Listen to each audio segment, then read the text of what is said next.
Well, with the killing of Iran's supreme leader in the initial attack by the U.S. and Israel, there are many questions about the future of leadership in the country. Mount Royal University's Nazak Burjendafar joining us this morning. Nazak, thanks for taking time for us. We appreciate it. You know, we just saw those images of those sort of intensified strikes on the Capitol. If we can just start with having you paint us a picture of what it is like for the average Iranian in that country right now. Yes, good morning, and thank you for having me. It's fair to say that the life for average Iranians continues, but with uncertainty and fear. And at the same time, Iran is experiencing an internet blackout again, which makes communicating with the people in Iran very difficult. And verifying news coming out is also very difficult. We know that major cities, specifically Tehran, has been hit very hard.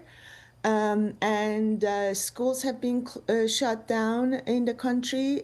Most people continue daily lives, but some have left the major cities and taken refuge in countryside.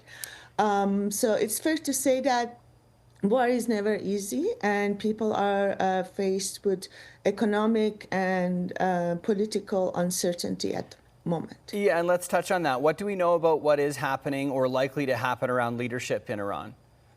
Very good. So the leadership within Iran, which we know that it is now, Iran is facing a leadership crisis with the death of Ayatollah Khamenei.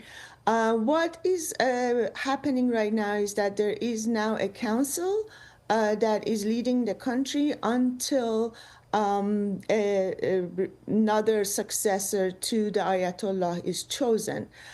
So what we are seeing in Iran is that this is now a transitional period, and there are different choices for who could potentially become the next Iranian leader, from hardliner Mojtaba Khamenei or Gholam Hossein Mohsen Ejei, who is the current judiciary chief. Mojtaba Khamenei is the son of the late supreme leader.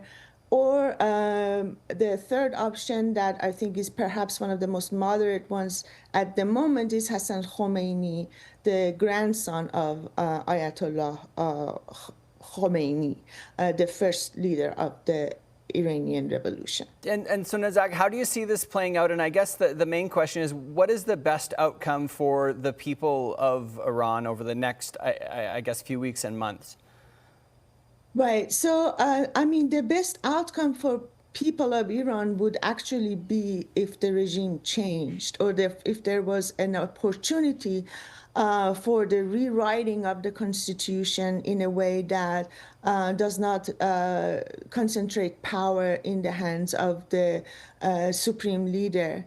But that scenario requires a fracture within the regime itself, within the leadership, and I'm not 100% sure that the continuation of war can be useful for that either.